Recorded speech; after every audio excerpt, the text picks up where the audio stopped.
What's going on, YouTube? Thank you for tuning in to another episode of Texas Street Stories. And if you haven't already subscribed, help your boy out and hit the subscribe button. On today's episode, we're going to be discussing about the building tenders and also when the gangs gain control of the Texas prisons. I'm going to be reading off of a little document that I found that was written and posted in 1985 that summarizes the building tenders and the control that they had, and to make an understanding to see how the prisons were ran until 1980. 1980, everything switched up. The building tenders lost control. There was a power vacuum. The gangs that were already there, established, that were just waiting for the right time to jump and waiting for the opportunity, they finally got their opportunity. Because these gangs have been there. Nobody really knows. There's no documentation, only to the early 80s. But these gangs have existed way before. Because just like anybody knows, these Texas prisons, the first thing you're asked when you head to a prison is where you're from. That's the first thing you're asked. Where are you from?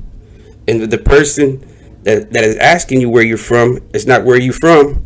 He's going to direct you to where you're from. You see what I'm saying?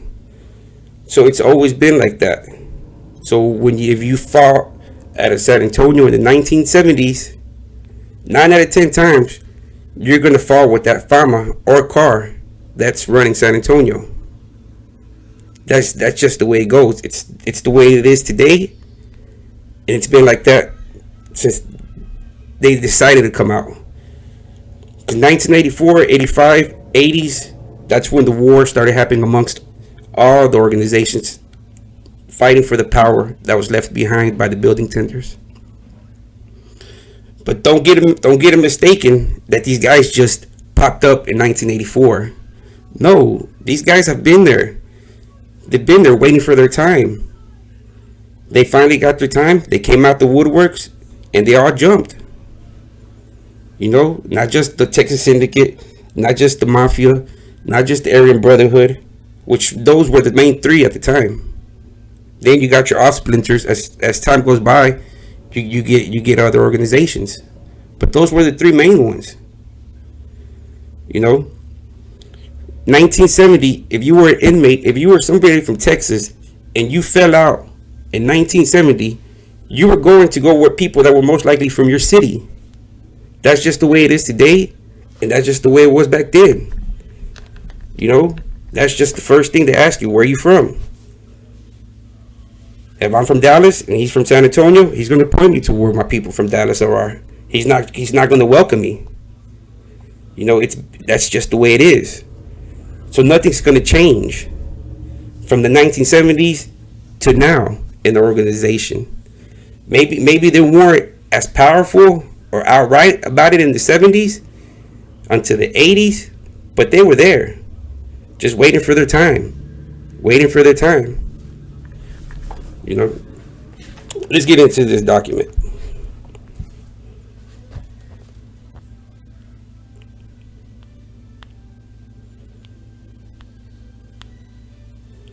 The man whose signature appears beneath the writing is David R.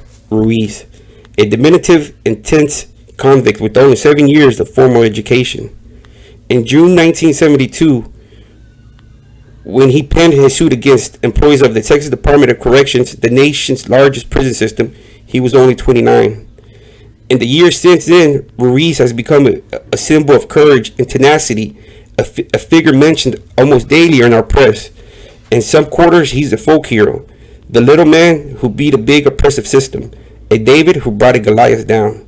David Ruiz is the kind of man whom the Austin American statesman, without any cynicism, could quote describing himself as a person who only aims hopes and desires are to improve, always to improve and to contribute to humanity. He is the standard bearer of the Texas movement for penal reform.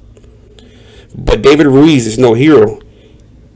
He's hardly deserving of admiration at all. In 1972, he already had a long prison record for robberies he later admitted he had committed. After four stretches in reform school, Ruiz first went to prison in 1960 on an armed robbery charge. Released in 1968, he returned before the close of the year with 3 concurrent sentences for another ill-fated stick-up and 2 counts of robbery by assault. In June of 1972, he was also warranted for murder of a warrant out of Ohio, where he had spent a part of the brief 7 months between his prison terms. David Resendez Ruiz had not, as the wardens would say, been sent to prison for singing too loud in church. He'd be less than a choir boy while wearing that white uniform of a Texas convict too. During the trial of his lawsuit, he admitted he had stabbed approximately 3 or 4 of his fellow inmates. He had escaped once and had several times been found with weapons. He had been put in solitary confinement some 15 times for assaultiveness and had been denied parole for the same reason. David Ruiz didn't show much respect for the law or for the rights of others. His explanation for one of the stabbings was, he had his hand in his pocket. I didn't know what he had in his pocket, so I had a knife on myself, so I used it. Yet during his career as a convict, he filed dozens suits alleging that the Texas Department of Corrections had engaged in unlawful practices and violated his rights. David Ruiz hasn't much regard for the truth either. He is now back in prison, this time for aggravated perjury. Some of the charges he made in his petition weren't credible, even by the further stretch of the imagination. For example, he asserted that the cells in which he had confined in Texas, very unconditioned Texas prisons, were cold in May, August, and September. The question the suit raised was, does a man like this, a hardened criminal, deserve the rights the rest of us have? So he's the one that filed the motions to get rid of, the overcrowding, the channel control, get rid of the building tenders, the inmates that basically policed all the other inmates. So he filed a lot of motions and got it overturned. That's where you get the Ruiz versus Estelle. He brought up 349 witnesses, mostly convicts. It says, if you have ever visited a prison, it is easy to comprehend the desire for reform. Prisons are ugly, frightening places, and there is something fundamental in human nature that recoils from the idea of man and woman locked up.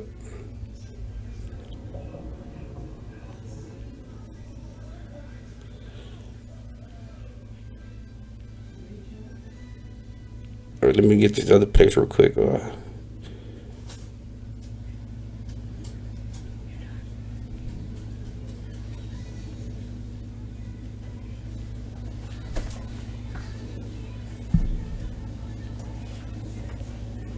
Back then the prisons were controlled by the inmates. And let me get into this real quick. I was just trying to find it. Sorry about that. All right. In 1829, the Mexican government drew up plans for an elaborate prison in Texas, but Texas never got around to building it. The Republic of Texas was impoverished, and many of its citizens thought of an official penal colony where men came to escape punishment elsewhere, being a kind of prison itself. The Republic therefore built no prisons. Its punishments were those that would have been used in prisons elsewhere. So when Texas was, claimed its freedom, there was no prisons. There was no jails, no prisons. So if you were murder, raped, armed robbery, burglar, and horse theft, they would just hang you. If you did those crimes back then, there was no prison. You would basically get murdered. If you murdered, raped, armed robbery, burglary, or horse theft, you were hung. They were hanging you. Back then, men convicted of manslaughter were branded with the letter M, and T was burned into the hands of the thieves. And then the 40 stripes of biblical prescription were those for shoplifters, cattle rustlers, and minor offenders. So if you did something minor, you were getting 40 lashes to the back then. There was no prison. Until 1850, the legislature provides funds for the first Texas prison built on the site of today's Huntsville or Walls unit. The first prison in Texas was the Walls Unit, where each year the Texas Prison Rodeo is staged. So there was no prisons until 1850 in Texas. And and in Texas, we were in the South, so we were out there picking cotton. We still go out there and pick vegetables and corn and go out there working the whole squad with the Aggies. I mean, they still do that to today. They've been doing that. That's how they survive that prison. They're self-reliant. Everything gets grown, everything gets slaughtered there. Everything's, you get fed what gets grown. So it's like, man, for me, easier to describe it for you, man. It's like that movie Life. That's how it was back then in the 1850s.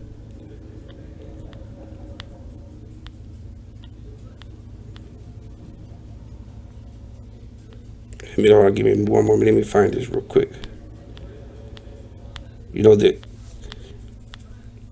all the way from the time to 1980, from the time the prison got opened in 1850, all the way to 1980. From that time, they had the inmates who showed vigor at work, whose disciplinary records were clean, and who demonstrated an ability to hold their own or prevail over their peers, became candidates for the supervisory level of the convict world. Building tenders, like squad leaders in an army barracks, they wore 3 hats. They were janitorial overseers, institutional snitches, and stand-in sergeants with disciplinary powers.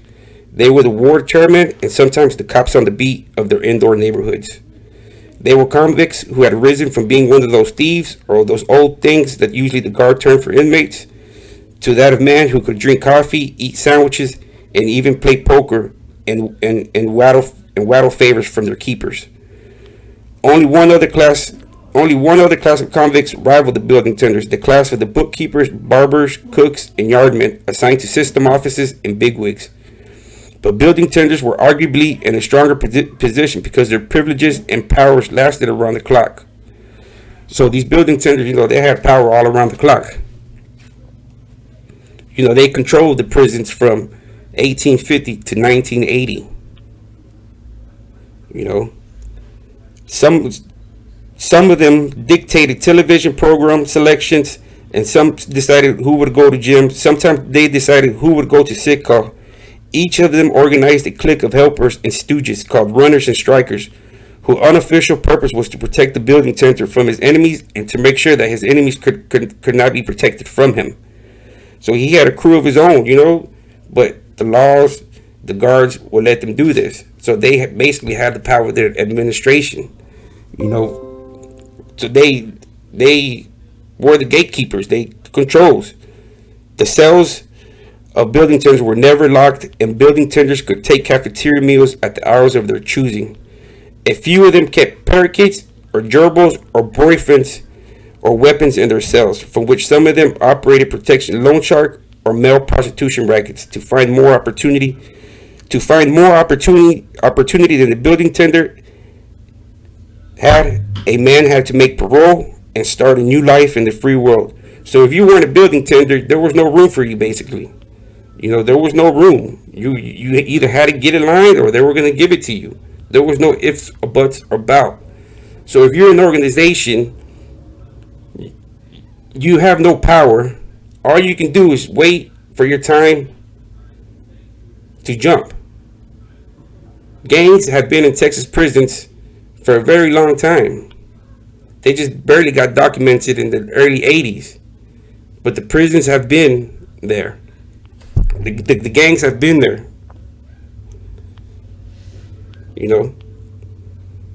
It's like the San Antonio, like the video I made about Fred Carrasco, the Mexican mafia leader that took the siege over Huntsville. You got to understand the mentality of and how everything works. He was a mafioso on the streets of San Antonio. A mafioso. He was already a leader of his own organization. He had money, power. He had all this. He was already a mafioso. He was already an established mafioso, especially from San Antonio. You know, he got arrested in 1973.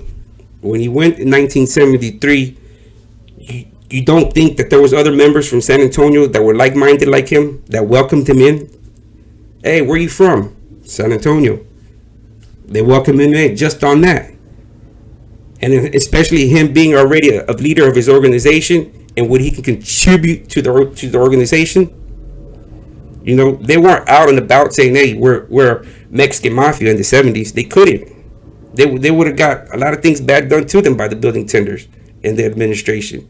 So all they could do was just wait and wait for the time, for the right time for them to come out. And they finally got their chance. But let me get back into that real quick.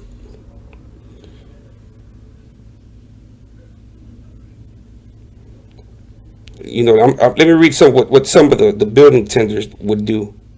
And this guy, you know, he's kind of famous. You know, I think he's out of Galveston. You know, this is the things that they would. What the critics charged was true. Intimidation was the object of the system's disciplinary procedure. Convicts who were late in returning to work from an appointment inside the prison were ordered like tardy school children to stand on the wall in the hallway of their unit, sometimes with their noses or toes or both touching the wall. Laggards and disrespectful or deceitful inmates were subjected to humiliation similar to those used in Marine boot camp. Instead of being ordered to peel potatoes or do push-ups, they were put to work shielding peanuts during leisure hours or made to perch sometimes overnight atop wooden soft drink cases stacked on end. Just like how they do with the movie Life. You know, have you seen Life? That's what they were doing. The building tenders, that's what they were doing, you know. Until the instrument was outlawed, assaulted and menacing prisoners were held to the floor and whipped about the buttocks with the bat, a leather strap attached to a wooden handle. You know, they had control of what they were doing. So those gangs that were from the 1850s up to the 1980s, they were there. They weren't just making any noise. They couldn't make any noise. They didn't have the power at the time. There was no way for them to rise up against the system.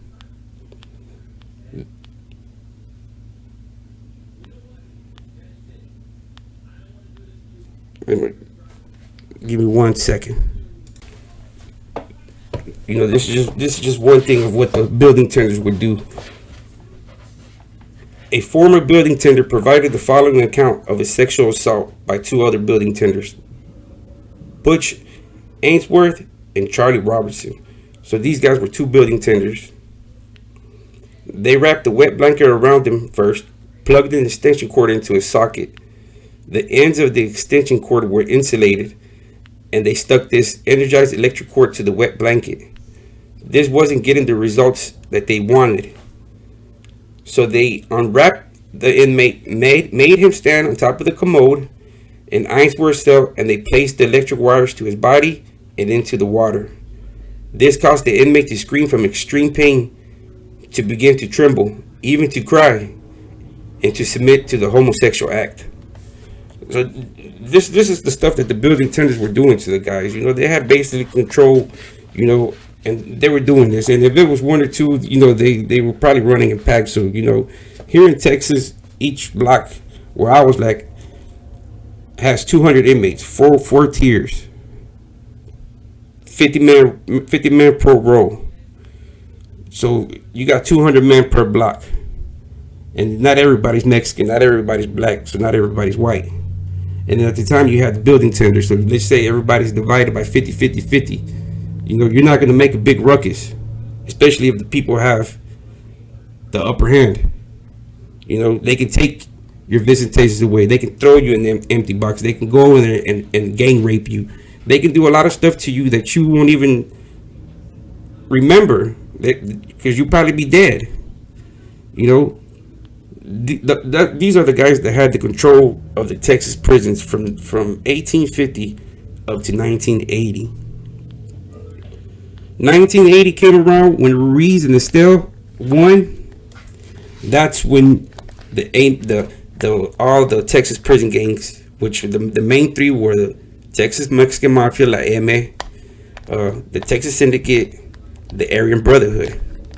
The Aryan Brotherhood were mostly the white inmates that were building tenders at one time. You know, they had to become an organization to protect themselves from the ones that they were abusing at one time.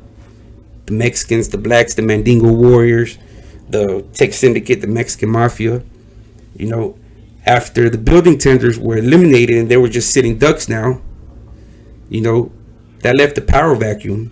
Who was going to do the prostitution? Who was going to do the smuggling? Who was going to take care of the money? Who was going to do all this? Who was going to handle the black market? That's when the war happened between all the organizations trying to vie for the power, for the money. But up until 1980, the building tenders ran Texas prisons. You know, after Ruiz and Estelle was established, all the prison gangs came out the woodworks. The prison gangs were already here, but they didn't have no power. They were just waiting for their time, and they got their time in the 80s. Everybody knows you fall and you go to where your city. At the time, there was only the organizations to gain protection from the other organizations. There was no tangos. There was no other tango Dallas. There was no. So if I fell out of Dallas and the Raza Unida are controlling Dallas at that time, I'm gonna have to fall under them. I'm not gonna go and be like, hey, they're gonna recruit me somewhere. No, they're gonna feel like, hey, you're out of Dallas. You fall in love. You fall in line with the people from Dallas, and we're the ones running the organization right now from Dallas. So at that time, you would have fell in with the people from Dallas. Same thing for the people from San Antonio. At that time, the people who were from San Antonio became the M. So all the people that were falling from San Antonio became the M. They were already the M in the 70s. They weren't just established and had the power until they do now, after the 80s, where they become established and they get the system under control and they have part of the system. They have their units they control. They have their units that they control the black market on, just like every other farmer, just like tangos. Everybody is about the money. Now, everybody works along. I mean, so for people to think that the gangs weren't there in the 70s, they were there. They just didn't have the power to rise in the 70s. The building tenders, the administration, they had the power.